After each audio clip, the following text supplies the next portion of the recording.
Okay, here we're continuing on in our discussion of AUC Section 240, which discusses our considerations of material misstatement due to fraud and our risk thereon.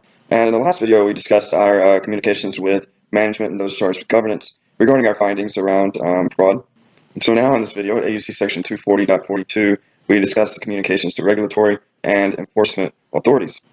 And it says that if we've identified or suspect fraud, then we need to determine whether we have a responsibility to report that occurrence or suspicion to a party outside the entity. Now, we have a duty of confidentiality related to client information, but sometimes our legal responsibilities might override that duty, and we would need to reveal certain aspects to regulatory authorities. And we have some explanatory material here, 72 to 74, so let's go down there and understand in more detail what all we need to provide to regulatory authorities if necessary. Okay, now we're down here in the explanatory material. As we discussed above, our professional duty might preclude us from reporting fraud to a party outside our client.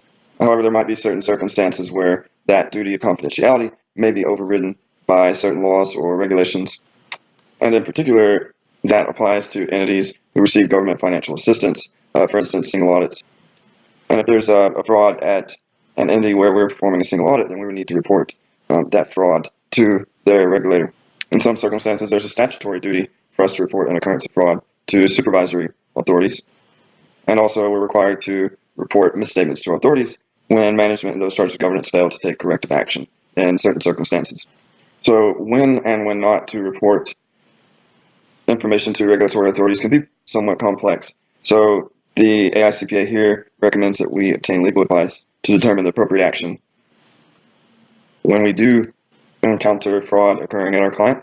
And certainly for governmental and not-for-profit organizations, we would need to look at the specific provisions of the audit mandate or related law or regulation. So in this section, the AUC Section 240 doesn't specify exactly what we should do when we encounter fraud and whether we should report it to third parties. Rather, it tells us to research elsewhere or rather obtain legal advice to find that determination.